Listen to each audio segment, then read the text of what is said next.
अध्यात्म विज्ञान, नई दृष्टि, नई खोज।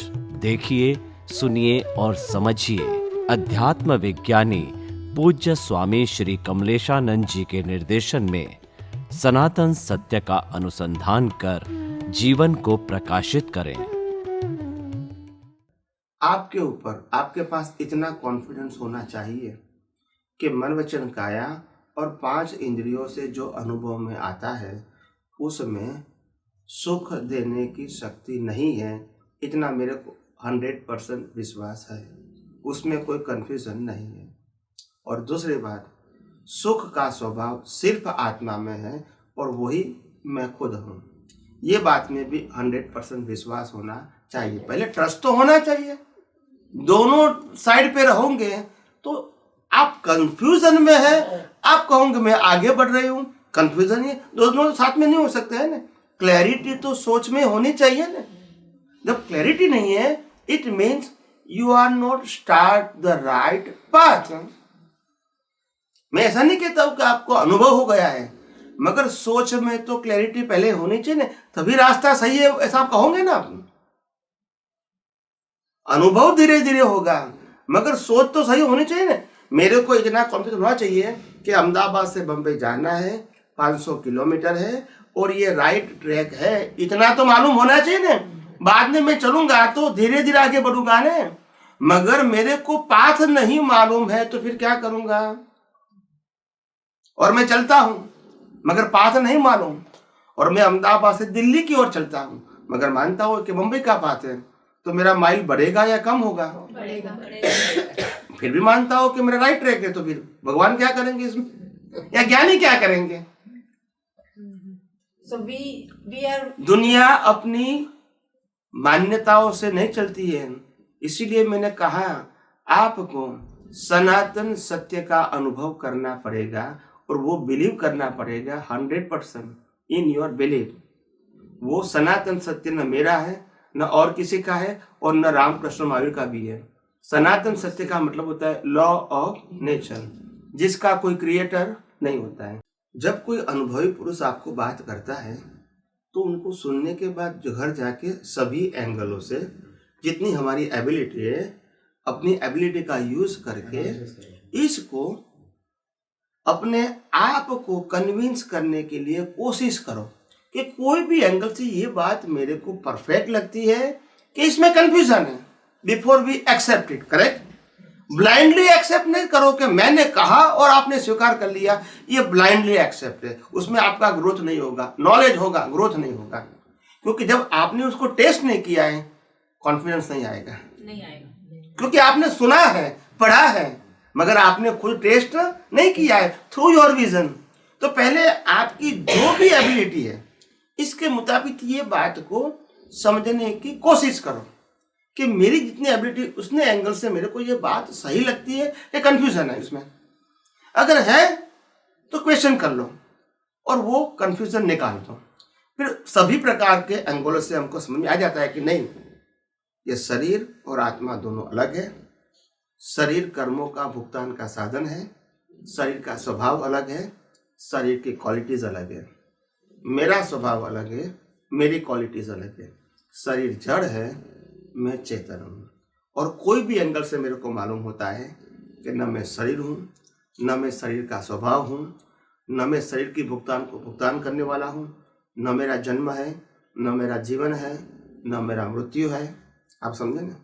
मैं जन्म, जीवन और मृत्यु की भुगतान करने वाला जो अस्तित्व है उससे मुक्त ऐसा चैतन्य घन स्वरूप, अनंत ज्ञान, अनंत दर्शन, अनंत सुख, अनंत शक्ति वाला अविनाशी ऐसा मैं शुद्धात्मा हूँ। That's my quality, that's quality of प्रकृति। ये एनालिसिस होना चाहिए। रैंडमली यू आर एक्सेप्टेड तो कंफ्यूजन तो रहेगा।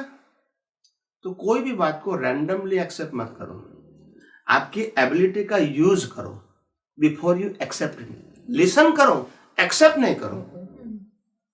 घर में जाके शांति से बैठो, जितनी अपनी क्षमता है उससे सोचो कि आखिर रियली स्पीकिंग ये बात मेरे को ठीक लगती है, किसने कहा वो छोड़ दो, मेरे को ठीक लगती है, मेरे को सूट होती है। अगर सूट नहीं होती है, दूसरी बार क्वेश्चन कर लो कि भी इस एंगल से मेरे को समझ में नहीं आता है, क्लैरिटी कर दो। सभी प्रकार की क्लैरिटी आने के बाद मालूम हो गया कि नाउ दिस इज फैक्ट, कि ये शरीर है और ये आत्मा है, दोनों मेरे को समझ में आ गया। पहले विजन क्लियर करो, फिर एक्सेप्ट करो, फिर एक्सेप्ट करके वही विजन का प्रैक्टिकल लाइफ में यूज करो, देन आपको अनुभव होगा, वही आपका डेवलपमेंट रहेगा। वही अज्ञान को नाश करने की प्रक्रिया है। अज्ञान को नाश करना, वही यूज किया, और यूज करने से आपका डेवलपमेंट क्या हुआ? ऊपर आएगा। अज्ञान के साथ आप ऊपर नहीं आ सकते। वो आपलं सूत्र છે એમાં કે મનને આત્મામાં લીન કરવું એ મહાન ગુનો છે.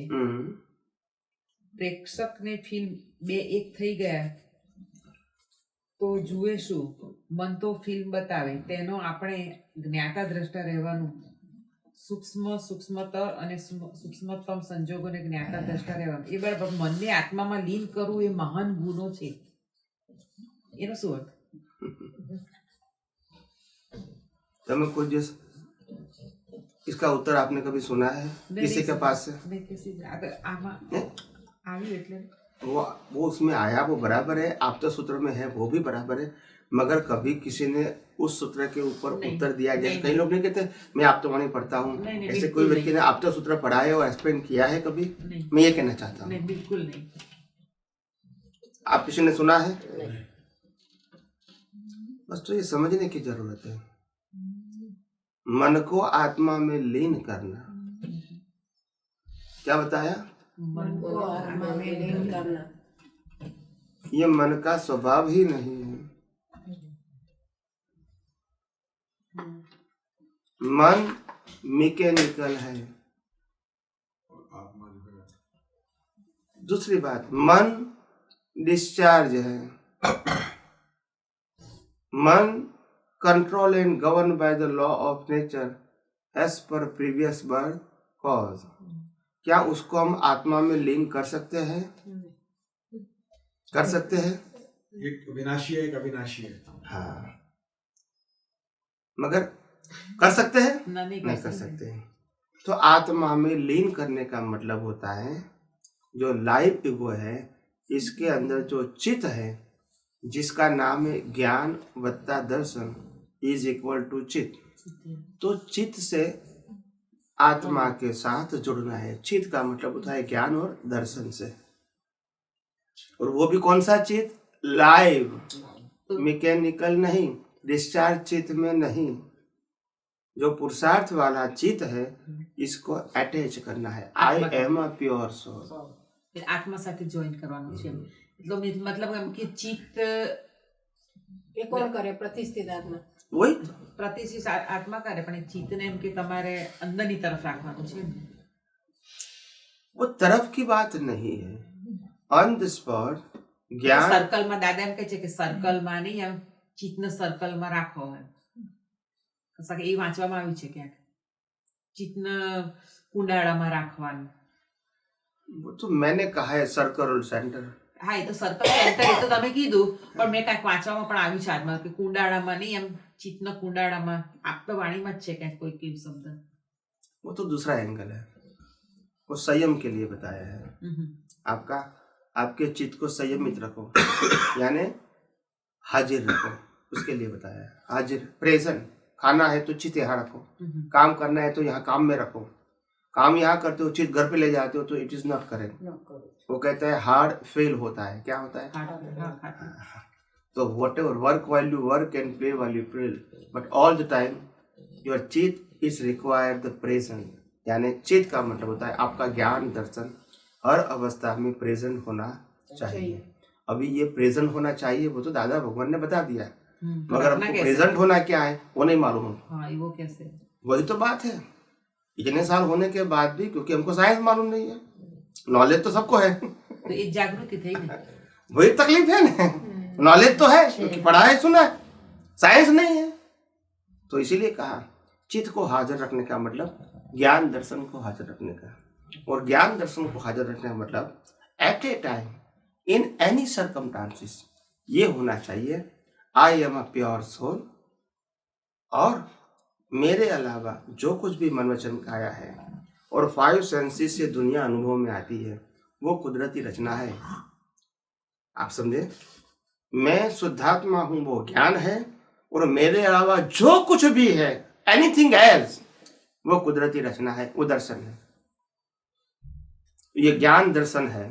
शुद्ध ज्ञान वत्ता शुद्ध दर्शन इज इक्वल टू शुद्ध चारित्र। तो चित्त प्रेजेंट रखने का मतलब एट ए टाइम ये दोनों विजन शुद्ध फॉर्म में होना चाहिए, रिलेटिव फॉर्म में नहीं। शुद्ध फॉर्म का मतलब होता है साइंटिफिक फॉर्म, जो परमानेंट ट्रूथ है। मैं शुद्धात्मा हूं, वो भी परमानेंट है, और लॉ ऑफ नेचर से बाकी सब कुछ दुनिया चलती है, इंक्लूडिंग दिस बॉडी, वो भी सनातन सत्य है। तो दोनों सनातन सत्य का मतलब शुद्ध ज्ञान, शुद्ध दर्शन इज इक्वल टू शुद्ध चारित्र यानी एक्सपीरियंस। आया समझ? नहीं, बहुत नहीं आया वो। नहीं आया। फिर से एक बार बताइए। क्योंकि ना हमें रिलेटिव सत्य पता है, ना हमें रियल सत्य पता है। हम बस गोते खा रहे हैं, डूबते हैं, फिर बाहर आते हैं, हाथ ऊपर करते हैं, फिर घुस जाते हैं उसके अंदर। तो उसी चक्कर में हम घूमते जा रहे हैं। ना रिलेटिव सत्य पता है, ना हमें रियल सत्य पता है। बस वो किताब में पढ़ लिया है, अब उसमें ये नहीं समझ आता है कि राइट क्या है, रॉन्ग क्या है, वो कंफ्यूजन है। वही जो कोई बता देता है उसको मान लेते हैं। वही मैंने बताने की आपको कोशिश किया है कि मैंने पहले भी कहा, जब वहां मैं सनातन सत्य का उपयोग करूं, यूनिवर्सल ट्रूथ का उपयोग करूं, लॉ ऑफ नेचर की बात कहूंगा, वो परमानेंट होना चाहिए, उसका क्रिएटर कोई नहीं होना चाहिए, और इसको बदलने वाला कोई नहीं होना चाहिए। और जब मैं रिलेटिव ट्रूथ की बात करता हूं, इसका क्रिएटर भी होगा और वो चेंज भी कर सकते हैं। It depend on person. ये तो सब जब मैंने एक मिनट जब मैंने कहा कि आपको सनातन सत्य मालूम होना चाहिए, शुद्ध ज्ञान वत्ता शुद्ध दर्शन मतलब यूनिवर्सल ट्रूथ, साइंस आपके विजन में at a time in any circumstance होना चाहिए। तो आपका ज्ञान दर्शन दोनों शुद्ध है। फिर ज्ञान दर्शन की मैंने परिभाषा बताई, कौन सा ज्ञान है जो शुद्ध ज्ञान है? I am a pure soul, वो शुद्ध ज्ञान है। वो रिलेटिव ट्रूथ यूनिवर्सल ट्रूथ है। शुद्ध दर्शन कौन सा है? ये मन वचन काया और 5 इंद्रियों से अनुभव में आती पूरी दुनिया, वो कुदरती रचना है। तो वो सनातन सत्य है या मेरा सत्य है? सनातन। और वो सबके लिए एक है या अलग अलग है? एक है। सबका मनोरंजन ज्ञान कौन चलाता है? कुदरती। कुदरत चलाता है। तो यूनिवर्सल ट्रूथ है। तो शुद्ध ज्ञान वत्ता शुद्ध दर्शन इज इक्वल टू शुद्ध चारित्र। चारित्र। तो शुद्ध चारित्र का मतलब होता है एक्सपीरियंस। कौन सा एक्सपीरियंस? अज्ञान का डिमोलिश का एक्सपीरियंस। या आपने डिमोलिश क्या किया? अज्ञान को, with the help of universal truth science. ऐसे धीरे धीरे अज्ञान को क्या डिमोलिश करके अपने साइंस को, विज्ञान को, अनुभूति को बढ़ाना है। वही डेवलपमेंट है। अज्ञान के साथ इसको नहीं बढ़ा सकते। अज्ञान को डिमोलिश करके कोई भी अज्ञान जब प्रेजेंट होगा, एक ही इतना डेमोलिश करवाना, एक ही इतना डेमोलिश करवाना। ये दोनों विजन से हेल्प से। आपके पास विजन क्या है? शुद्धात्मा। कोई भी संजोग आते हैं सफरिंग के, पाप और पुण्य दोनों को सफरिंग कहते हैं। उसमें क्या रहेगा? मैं शरीर हूं और मैंने सुख और दुख की भुगतान किया। ये दोनों रिलेटिव सत्य है, यस और नो? और रिलेटिव सत्य के पुरुषार्थ से सनातन सत्य का अनुभव होगा, अज्ञान नाश होगा, डेवलपमेंट बढ़ेगा, नहीं बढ़ेगा। ये भी सही है मगर व्यवहार सत्य है, ये भी सही है मगर सनातन सत्य है। अभी आपको कौन से मार्ग पे आगे जाना है? You have to choose, you have to apply. दोनों सत्य है, ये रिलेटिव सत्य है और ये सनातन सत्य है। आपको कौन से मार्ग पे जाना है? Choose one of them. So say if you want to take the सनातन सत्य, यूनिवर्सल ट्रूथ, जो भी कहो। देखो अभी तक जो भी डिस्कशन हो रहा है, मेरी समझ के अनुसार ये सब शब्दों का हेर फेर है। ओके, आप शब्द कहे जा रहे हैं, अच्छे अच्छे लग रहे हैं। उन्होंने कुछ चित बोल दिया, कुछ दर्शन बोल दिया, कुछ आपने उसका बोला, उन दोनों को मिलाया तो चरित्र बन गया, शब्द है। I have no understanding of what you're talking about. The only thing I understand is, please tell me, I wake up in the morning, till I go to the sleep, what kind of awareness I should keep in my daily life so I can make progress in the very simple words, and that will make sense to us कि हमें क्या करना चाहिए। ये चरित्र और दर्शन और प्रेरणा, it has no meaning. They are words for us. हम बहुत सिंपल लोग हैं, अनपढ़ लोग हैं, अज्ञान लोग हैं। आप ऐसे बताइए कि सुबह उठते हैं, खाते हैं, पीते हैं, रात तक हम कैसी अवेयरनेस रखें कि जिससे हमारी आगे प्रोग्रेस हो। प्लीज वो दूसरा रास्ता बताओ। प्लीज वो बताइए। यज्ञ शब्द आपने सुना है? यज्ञ, यज्ञ में लोग क्या करते हैं? स्वाहा, लकड़ियां जलाते हैं, घी डालते हैं, घी डालते हैं, जलाते हैं। मतलब उसमें क्या करते हैं? क्यों जलाते हैं? उसमें क्या करते हैं? फिर चलो भी अग्नि जला दिया, घी डाल दिया, शुद्ध करने के लिए वातावरण, उसमें स्वाहा करते हैं। स्वाहा करते हैं, इसको यज्ञ बोलते हैं। क्या बोलते हैं? ठीक है, आप समझे ना? स्वाहा, स्वाहा समझते हैं? इसको यज्ञ बोलते हैं। जलाना यज्ञ नहीं है, जलाना यज्ञ की बिगिनिंग प्रोसेस है। और जलाने के बाद उसमें स्वाहा करो। क्या करो? और जो स्वाहा करेंगे वो जल जाएगा, जो स्वाहा करेंगे वो भस्म हो जाएगा। ठीक है, राइट? इसको कहते हैं यज्ञ। ये मैंने यज्ञ की परिभाषा बताई। ठीक है। अभी हमको वो यज्ञ करना है। क्या करना है? यज्ञ करना है। कैसे करना है?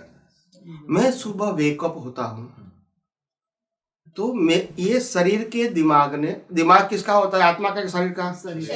ये शरीर के दिमाग ने सोचा, मैं वेकअप हुआ, मैं जागा, मैं उठा, अंदर से ज्ञान कहेगा यानी प्रतिष्ठात्मा कहेगा, मैं उठा, स्वाहा, मैं शुद्धात्मा हूं। मैंने ब्रश किया, स्वाहा, मैं शुद्धात्मा हूं। मैंने स्नान किया, स्वाहा, मैं शुद्धात्मा हूं। मैंने नाश्ता किया, स्वाहा, मैं शुद्धात्मा हूँ।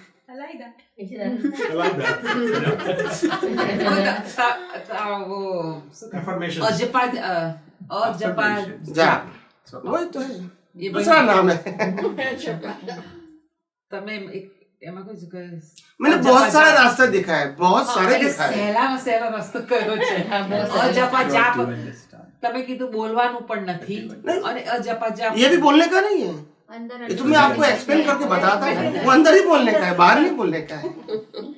कोई कहेंगे कि वो कहेंगे परिवार में कोई मेहमान आया था, कोई कहेंगे कि ये मेरी वाइफ है और आप वाइफ है, तो आप क्या कहेंगे? स्वाहा, मैं शुद्धात्मा हूं। अंदर बोलने का, बाहर नहीं बोलने का, बाहर नहीं बोलने का। कोई कहते वाइफ में अक्ल नहीं है, स्वाहा, मैं शुद्धात्मा हूं। क्योंकि मैं क्या हूं? मैं नहीं हूं मानती तभी तो राग द्वेष था। अभी जब मैं हूं शुद्धात्मा तो उनको क्या होता है? वो मेरा सब्जेक्ट नहीं है, क्योंकि स्वाहा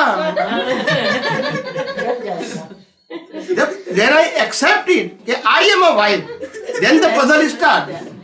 Then the moksha, you got no chance of any moksha. इस संसार में और नेक्स्ट में। अगर आपने वाइफ को बोला कि स्वाहा, इस लाइफ का मोक्ष भी खत्म हो गया और नेक्स्ट लाइफ का तो होने का चांस ही नहीं है।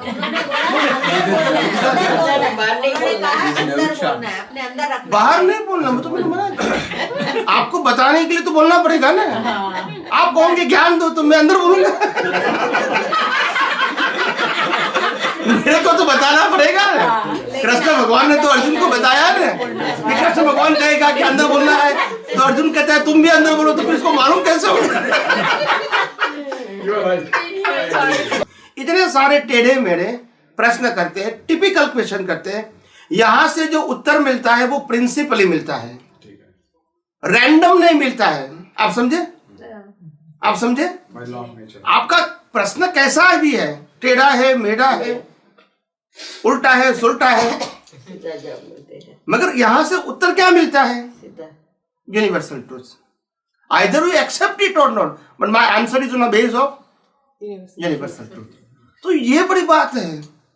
राम ने भी यही कहा, कृष्ण ने भी यही कहा, महावीर ने भी यही कहा, दादा भगवान ने भी यही कहा, श्रीमद राजचंद्र ने भी यही कहा, ऑल ग्रेट पीपल जो जिसने रियलाइज किया था, उन्होंने सेम बात कही, presentation is a different but the principle is same. वही कहा, मगर लोगों ने स्वीकार नहीं कहा।